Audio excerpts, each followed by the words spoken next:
Welcome everybody to another History's Calling, Where Will It Take You? Today we have with us MacKenzie DuBois, who is a teacher down in Arizona at Mountain Ridge. Welcome, MacKenzie. Thanks, glad to be here. Thank you so much. We thought we would get started. Maybe if you could tell the students a little bit about who you are and what you teach. And then we have a list of other questions that we want to ask. So maybe we'll start there. So I graduated in April. So this is my first year teaching. And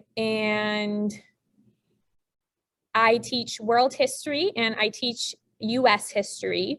And this is still a little bit of a weird year because of COVID, but for the most part, it is starting to normalize.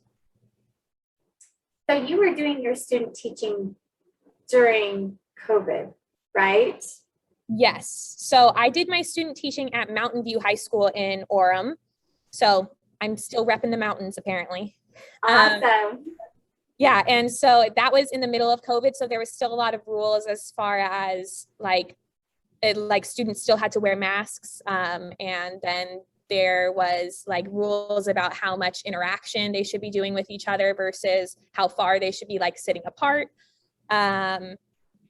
But for the most part, what I've encountered coming to Arizona for my teaching is that most of those rules are kind of fading out. There's not really any mask mandates or anything like that anymore. How was that transition between, with all the rules and regulations? Do you feel like the demand for teachers is more because it felt like teachers for a long time were wearing multiple hats and doing curriculum differently or twice even? Do you feel like it's starting to normalize based on your experiences from last year? There are still a lot of, it all depends because what I experienced during student teaching is I needed to make part of my duties is I made an announcement every day on Canvas, their learning management system, about what we did that day, because there are some students that were always distance learners. And then there were some students that would be out either because they were quarantined or had COVID. And then this year, I still need to have everything available on campus. So it's an expectation that everything is available. But there's not any like permanent distance learners. And so that makes things a little bit easier as far as not necessarily having to make an announcement every day, but just making sure to have the directions every day. So just not posting it in as many places, I guess. But as far as that transition, it's still pretty similar. But I think things are they're easing up a little bit. And did you find the difference between your work in Orem and your work in Arizona? Just the approach was different, the management was different in terms of, classroom expectations? Some things that I've noticed, so as far as classroom expectations, I'm not sure what Mountain View is doing now, just because COVID has obviously changed. But there are definitely some differences just in general with how the schools operate, which I'm sure like around Utah, they have differences too. Like it's probably just school by school. But something I've noticed a lot at the school I'm at currently is they use PLCs a lot differently than they did at Orem. And so with the PLCs, what I've been experiencing with world history is we create a lot of common assessments. And so sometimes it can be frustrating because I feel I don't have as much control over my classroom as I would like. And so I feel like sometimes it's more difficult, but then sometimes it's easier because you do have that support where if there's like a problem with a parent or anything like that, we can be like, well, all the world history classes do this, like it's not just mine. So there's a little bit of insurance with it, I guess, too. And community, it sounds like. Exactly. Well. Yeah. So the reason why I ask those questions is because we want to give our students a flavor for what to expect, particularly post-COVID, right? Like we're still kind of in this space and every region is going to be different and every state is going to be different. So it's nice to hear that you're feeling supported in your administration with the things that you're doing and the things that you're being asked to do as a first year teacher, which I assume will get easier over time from what I understand. So that's really great to know that kind of this post-COVID experience, what it's done for you and how it's contributing to what you're doing in your classroom right now. So thank you so much for sharing that. I wanted to ask you actually about your undergraduate experience. I mean, obviously the teaching degrees are very focused on helping you with certain aspects, but can you talk about some things that you felt specifically helped prepare you for your teaching experience? So something that really helped me with my teaching experience is I had been talking to one of my history professors during their office hours, and it had been talking about like some of my ideas about going to different states to teach. And so he recommended a program to me called Duke Tip, which I believe they might be discontinuing, but it stands for Talent Identification Program. And it's basically this like internship type thing that I did over the summer where I was teaching 4 nights a week, an hour each, about American foreign policy.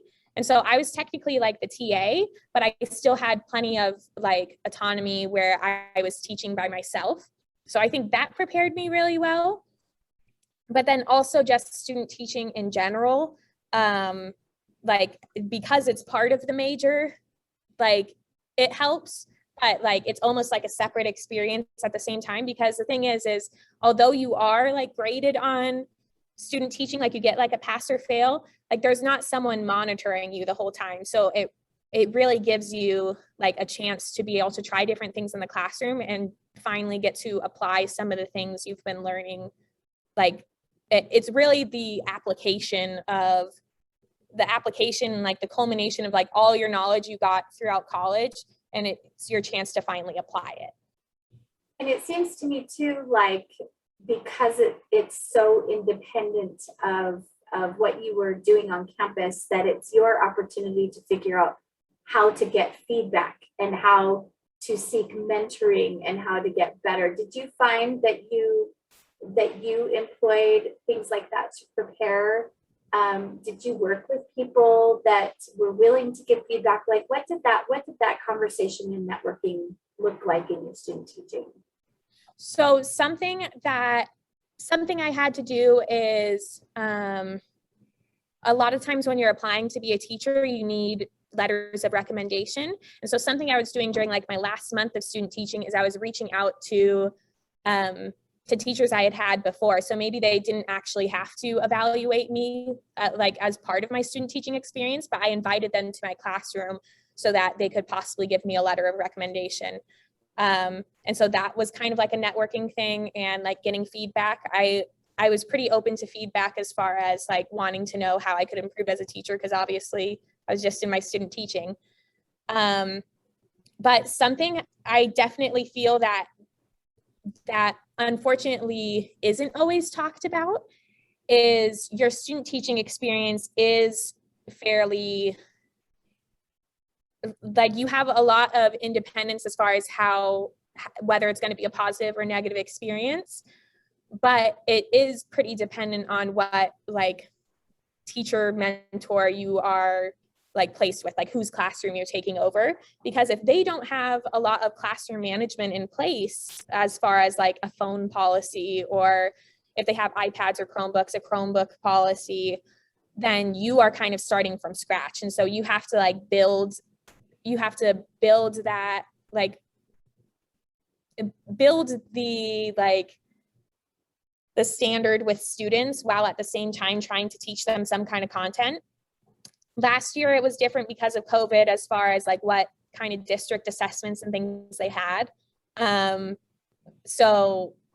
again, it's just very different. I had a mentor that sometimes wasn't the most involved in my teaching, like just kind of had me take over the classroom. And so sometimes I didn't get as much feedback as I would like, which was one of the reasons why I relied on some outside resources as well. So you just really have to kind of take the reins. And if your mentor isn't providing what you need, then you need to reach out. You need to reach out early to make sure that you get those letters of recommendation and get that experience that you need in order to succeed afterward. One thing I love about the BYU program is that it gives you the opportunity to recognize that that's the independence that you get. You know, when you're out there, even when you're not doing your student teaching and you go into a teaching role, now you're doing this all the time. You know, whether or not it's for a letter of recommendation or different things that you need to employ in your classroom so that you can meet the outcomes of the school that you're serving. And so I really like that you're telling students, like, you really need to start thinking about ownership, like complete ownership of the classroom experience, and then be flexible and adaptable depending on who you're working with, right? So I think that that's really, really valuable for our students to understand about that. Was that a scary transition for you, or did you feel like you had a lot of skills in place in order to integrate that into your student teaching experience? I feel like, at least with BYU, I'm not sure if this is every college's experience, but with BYU, I feel like you're very prepared to be accountable for your grades, where there's office hours, there's like times that you can email your professor, you can have a meeting with your professor, like that they've literally scheduled that everyone will have a meeting. And then there's just so many opportunities at BYU that I feel like you feel the accountability. And so it wasn't a really hard transition for me. But I know that COVID also makes things different, because when it's easy to like, and I had the struggle a little bit like during my last semester of classes, because they were all online, or most of them were online, where I was finding myself like, oh, like, well, I really need to make lunch or something. Like, and so I'd be like multitasking in the middle of class, and you start to recognize you're like, oh, I'm not learning right now. And then you have to like be more accountable with yourself. So I feel like sometimes COVID can hinder us, but sometimes it can build those skills too. And it kind of give you a little taste of probably what your students would experience as well in their learning, right? Kind of the adaptation in the classroom of distraction and distracted learning. So I'm sure that there was a little bit of that as well. I don't know. Yeah, I'm glad I had that experience so I can relate with my students a little bit more. It's definitely hard this year because a lot of the students' motivation is really, really low. I have students, especially in my 7th hour, that get toward the end of the day and they're like, I want to go home. Like, I don't want to turn in work. And the other problem they're having is they're like, well, I'll just do the work when I get home. And I'm like, no, this is your in-class assignment. Like, it used to be like, you would always do in-class assignments. Like, that's why you were at school. And they're like, well, why am I at school when I can just do it at home, kind of thing. And it's like, well, that's one of the difficulties of COVID, because at the same time, like, I have to have it where a person can do it on their own, because that's the kind of student I'm providing for distance learning. But then at the same time, like, my students in class are like, well, why am I here? So I feel like that transition will hopefully get better. But yeah, definitely having that experience where I can somewhat relate is nice. But I think it's definitely different. I have to remember that I was a college student and had already gone through my K-12 experience, and they're still like socially and emotionally developing. So they're having a lot harder of a time, understandably. Right. Actually, I want to talk about that a little bit, because a lot of what we talk about in this series is how do we make sure that the students that come from BYU have the skills that they need to have some of these conversations. And so this classroom conversation, I feel, is a really important thing to talk about. So I was hoping we could talk a little bit about what are some of the things that you either wish that you knew more about, or that you've had to learn through other experiences that you're having now with your students, and maybe even some where you felt stuck and now you're having to overcome. Can you share maybe some of those conversations with us? Yeah, so some of the things that I have been struggling a little bit with is classroom management. So there is a 1-semester class that's classroom management and adolescent development that I had. I'm not sure if it's changed since then. But we did talk about classroom management, but it wasn't, because they were covering 2 different topics, sometimes it was a little harder to know exactly what to do. Like sometimes you want like a step-by-step or a list of things you can do. And unfortunately, that's just not something that you can provide a person, because as I'm learning, like everyone has a different classroom management style. And not only that, but different schools have different classroom management policies. So you have differences as far as how much admin is involved in behavioral concerns or academic concerns. And not only that, but so what I'm kind of learning slowly, as I'm starting to like reach out to mentors and stuff, is what I am like allowed to do, where I'm like, okay, so if I'm really having a problem with a student, I can pull them out into the hallway and talk with them. And sometimes you don't need to pull, like if you're having multiple problem students, you don't need to pull every single one of them out, but just like pulling one of them out kind of serves like as an example kind of thing. Or another thing you can do is like emailing parents home. That's something I have not been super confident about, but parents are a key part to the adolescent development and are a key part to managing some of these behaviors. Even though they're not around during the class period, they can kind of put them in line kind of thing. And so sometimes that's what you can do. Other times, if it needs to be escalated further, you can like write them up for suspensions. Obviously, that's not preferred.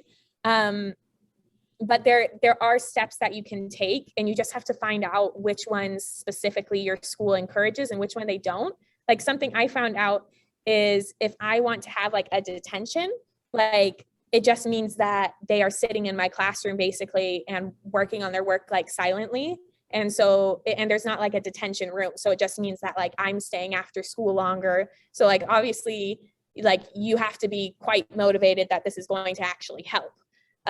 So there's just different policies for every school. And so that's something BYU can't necessarily teach, but something that I'm confident BYU prepared me for. It's just being flexible and being willing to reach out to those around you for suggestions. I love that. Some of the things that I've written down here is, what do you suggest our bachelor degree seeking teaching students do to figure those things out? Like, what are some questions that they should ask, and who should they be asking? Is it a meeting with their principal? Is it a meeting with the vice principal, the dean of students, right, who typically does more disciplinary? Like, who are the best people for our students to reach out to as they're discovering their best classroom management techniques? I would say that like the first thing, and some BYU classes already do this, but like looking up classroom management strategies, like the classroom management class I took, like looked at different like philosophies, but like looking at different strategies either online or through a book, like, and try to form your own opinion first about what you believe will be most helpful for the student.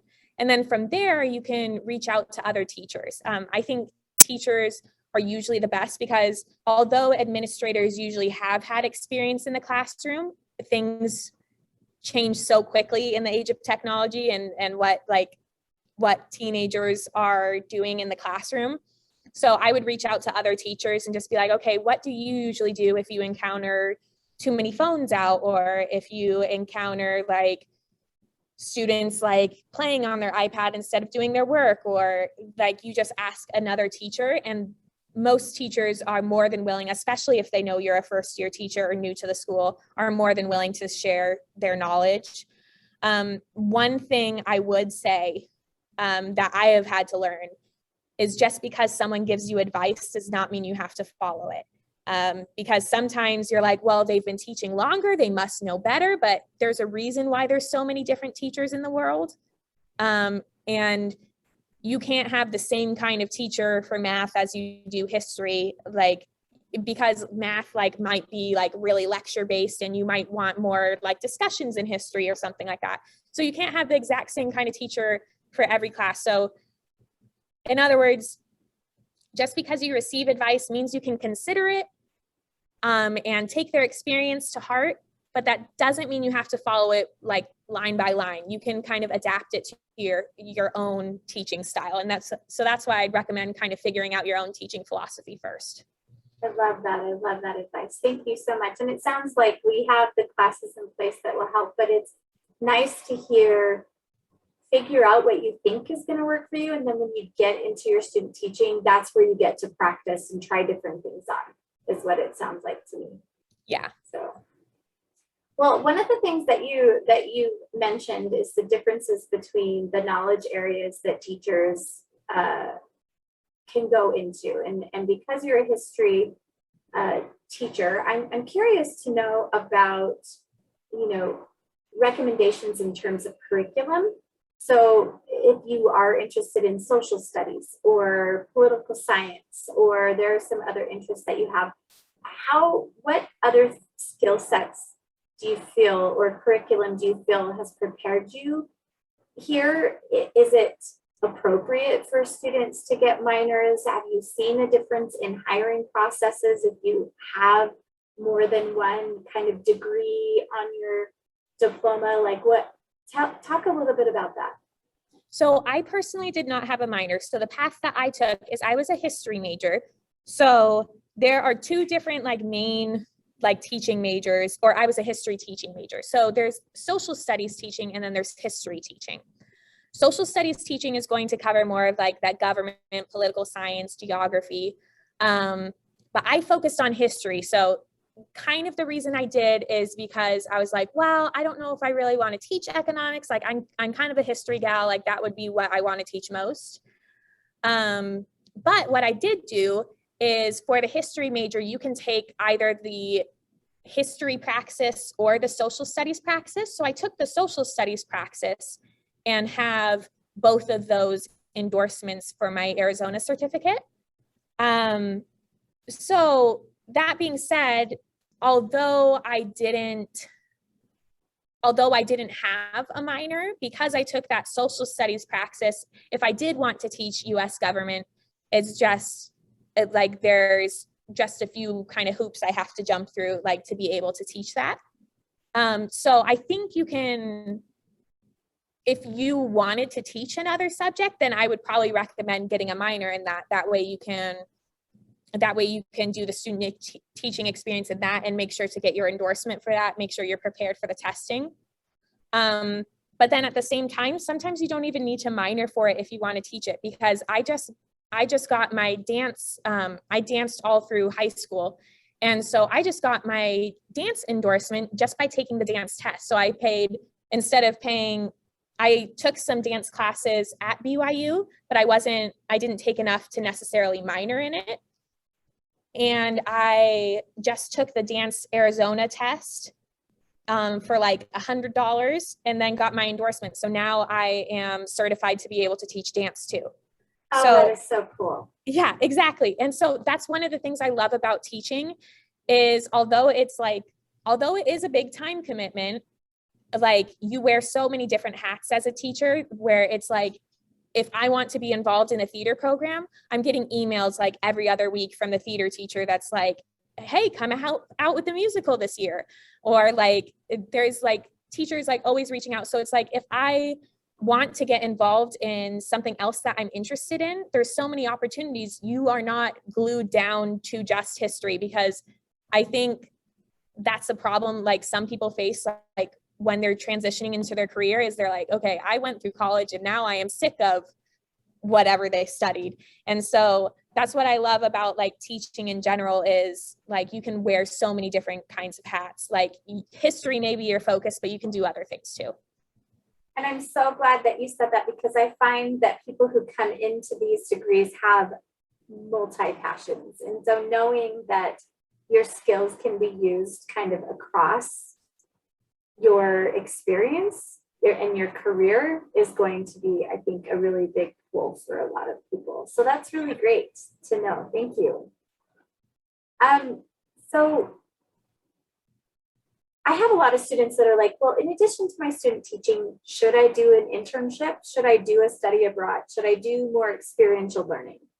I'm wondering if you had any thoughts on that. Do you have any suggestions? Do you feel that they're more qualifying if you do certain aspects? Maybe lead us through the hiring process to let us know how competitive it was to get into the role that you are, because I know that in history, it's actually pretty competitive. Can you maybe lead us through some of your thoughts there? Yeah, so it was relatively competitive. There were some that I like wasn't even I like applied for, and I would get a notification like a day later that the application closed and someone was hired. So I like didn't even get like an interview opportunity.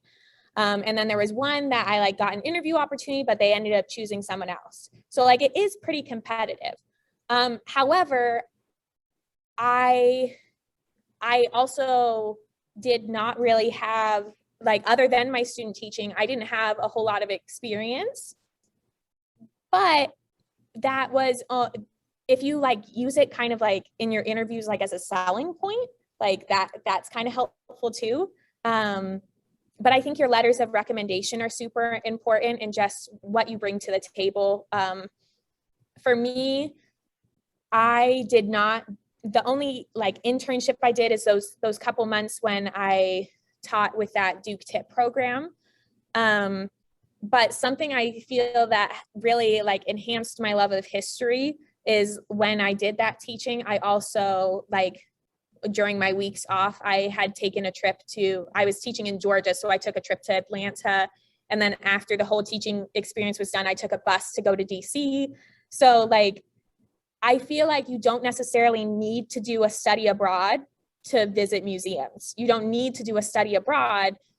You don't need to do the Washington, D.C. internship program to go to D.C. and learn so much. There's an overflow anytime you go to a museum. So I don't think you necessarily need to have an internship or need to like do a study abroad. But when you also have to remember that the experiences you gain, no matter if it's on a transcript or not, are going to help you. So that's kind of what I found is like today during my US history class, we were talking about the Civil War and I was like, oh my goodness. I remember when I went to Atlanta, I visited this cyclorama, which is a big painting. Like you walk into a room and the painting surrounds you.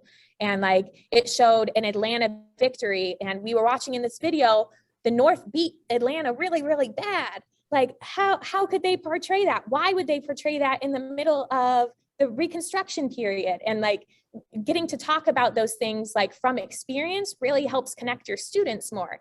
So I guess what I'm saying is you don't need a study abroad, you don't need an internship, but the more experience you have, the more you'll be able to connect with your students and connect with those people around you.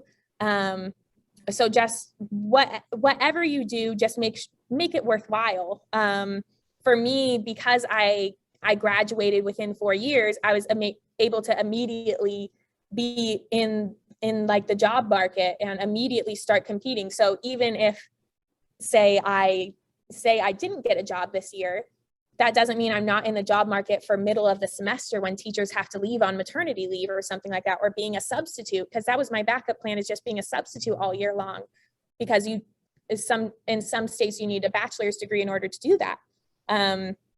So I would highly recommend just doing what you can afford. If it's going to put you in more debt going on a study abroad, then I would say like just do what you can, like take the experiences you can get, but don't put too much pressure on yourself that you need to be this like perfect candidate in order to get hired. Because I was by no means the perfect candidate, but something I said in my interview like stuck out to them and I was hired. So thank you for that. And as you were talking, it seems to me like there are two principles that I'm hearing, that programs that are formalized experiential learning programs like a study abroad or an internship provide structure.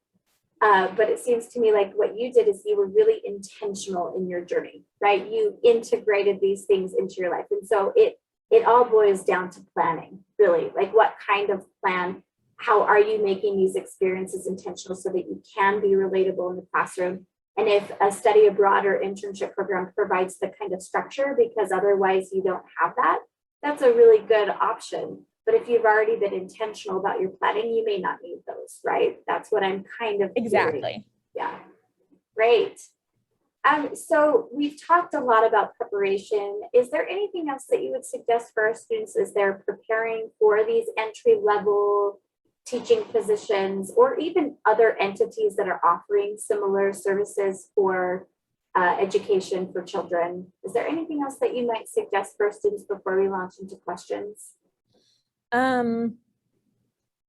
I would just suggest, as stressful as college is, the more you can focus on actually learning and not just accomplishing the assignment, the more it's going to help you. And BYU does a fantastic job about, a lot of times the assignments are intentional and you learn a lot through them.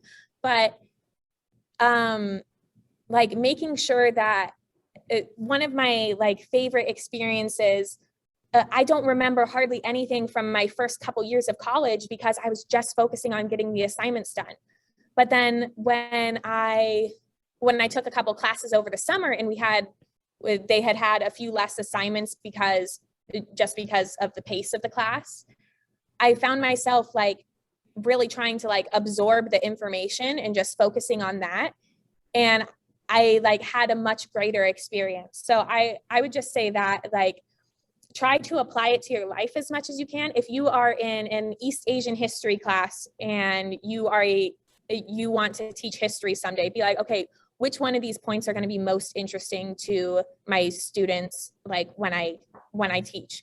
Those are the ones I want to remember. So writing down, I have a whole bunch of sticky notes on the inside of my notebook about things I want to remember and apply to my classes. And I'm not going to lie, first year teaching is pretty hectic. So sometimes I can't apply all those things, but I still have those saved so that when I am able to apply them, I can. But yeah, so that's, and then with your teaching classes in general, just thinking about, okay, what's my teaching philosophy? How am I going to apply this? Do I agree with this teaching method or do I not? So just applying what you can, remembering what you can, and not focusing so much on the assignments, focus on the overall learning. I love that.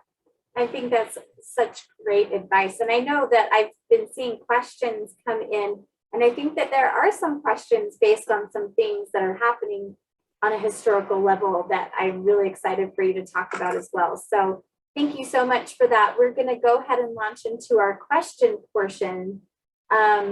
And so Arnie said that he's taking the lead in that, so I will turn the time to him. I think we have a couple of questions coming in.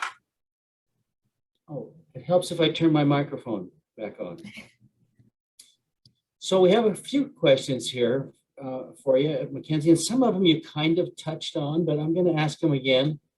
One question is, what did you not learn at BYU that you needed when you started teaching? Any surprises that you came up with and said, oh, gee, I wish I'd have seen that before?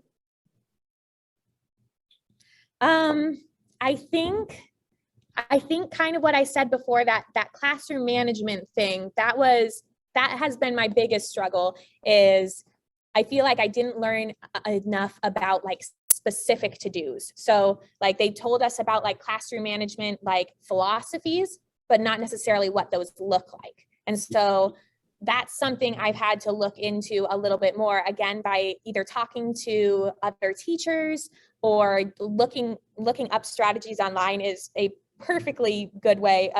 One of my favorite quotes that everyone says around the school is, why reinvent the wheel? Googling, Wikipedia, any source is a perfectly reliable source for how to teach, because there's just so many methods to do it. And so if you are ever struggling with classroom management, because unfortunately there are always surprises. I had a kid one day throw a gummy worm on the ceiling.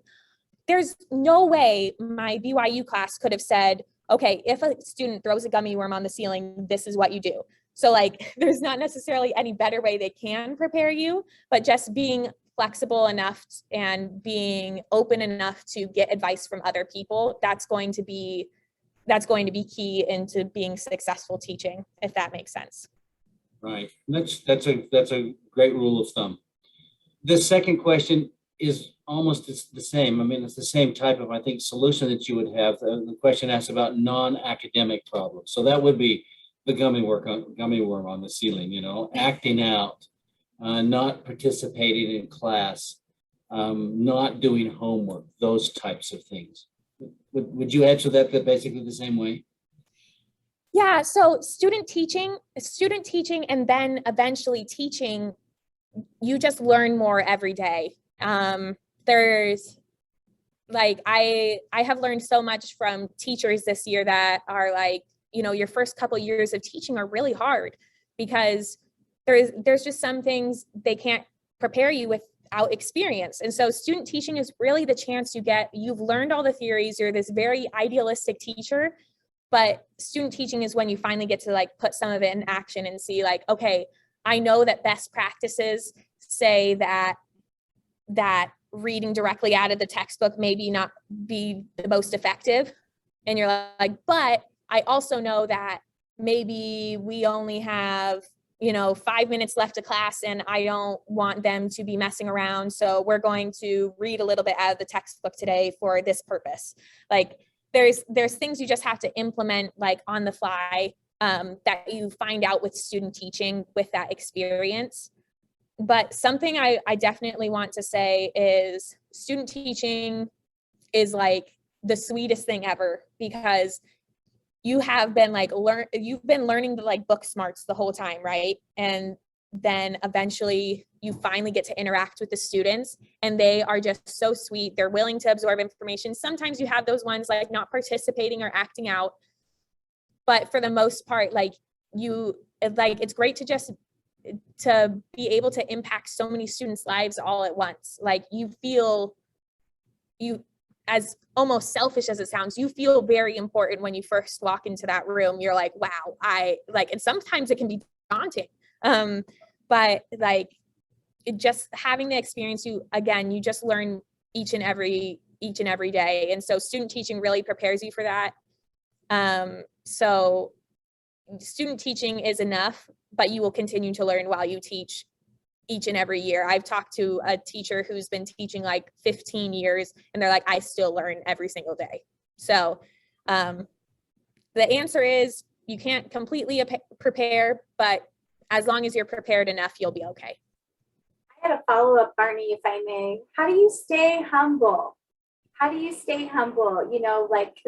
Because it can be. I can imagine going in. I've taught classes before, and the self-importance that comes with influencing and impact, and it's a good, I feel, innate thing that we have as human beings, like knowing that we are impacting and influencing. How do you stay humble in that experience? Oh, the students keep you humble. I definitely have had my fair share of self-esteem knocks this year, where like I haven't really had a struggle like staying humble, because for the most part I more feel the weight of it, where I'm like, okay, I have this much impact, what am I doing with it? And so I think that's like the perspective to give, is like, you may like be in this position, but what are you doing with it? Like, that's the important part. So like students will tell you, they're like, oh, this study guide wasn't helpful at all. And you're like, oh, I was trying to help, I promise.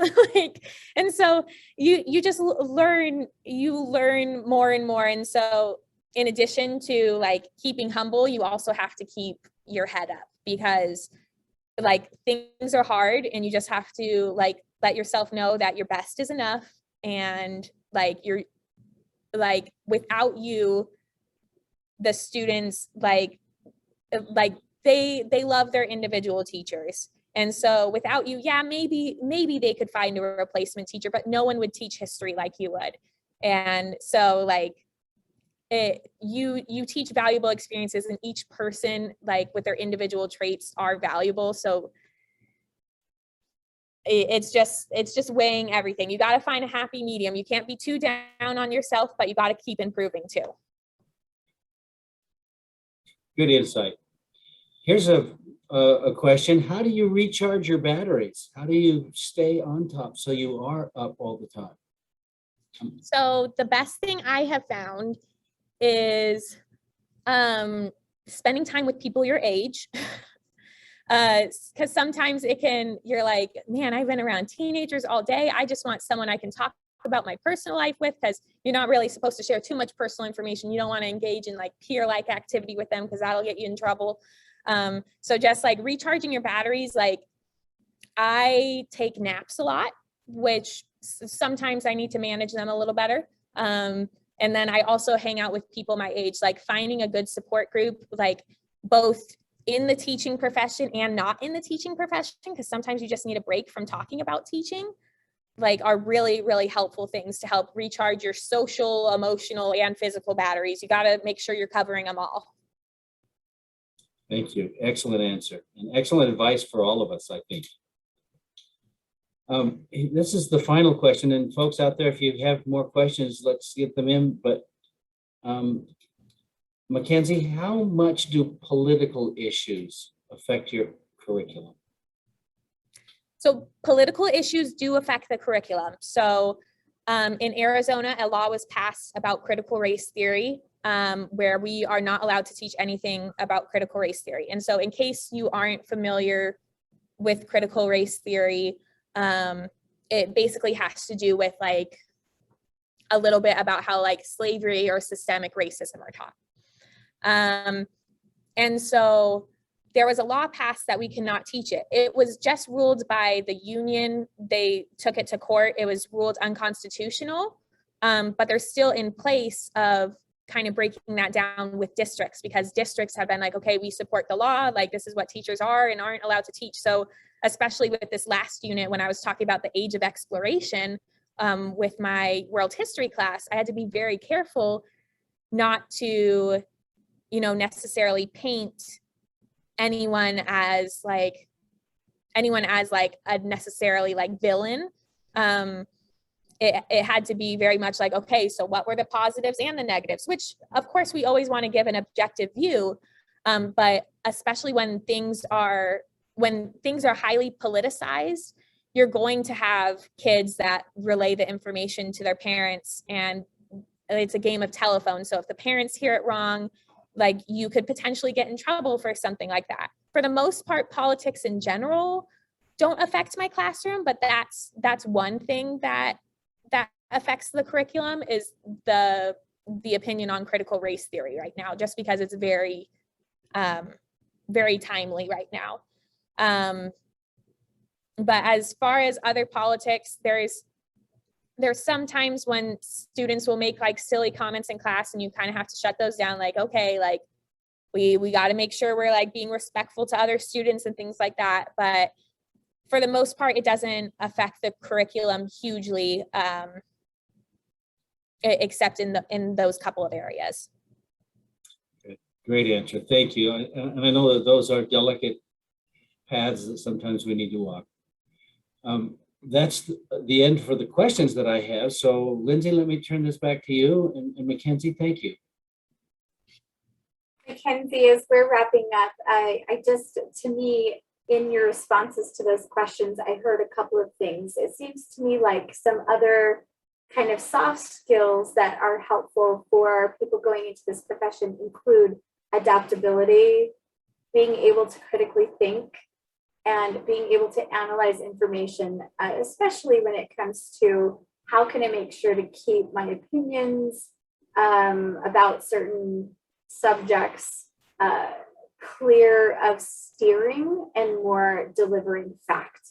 And I think that that's something, and in social emotional learning for yourself individually as much as social emotional learning for that of your students. And those are things that I feel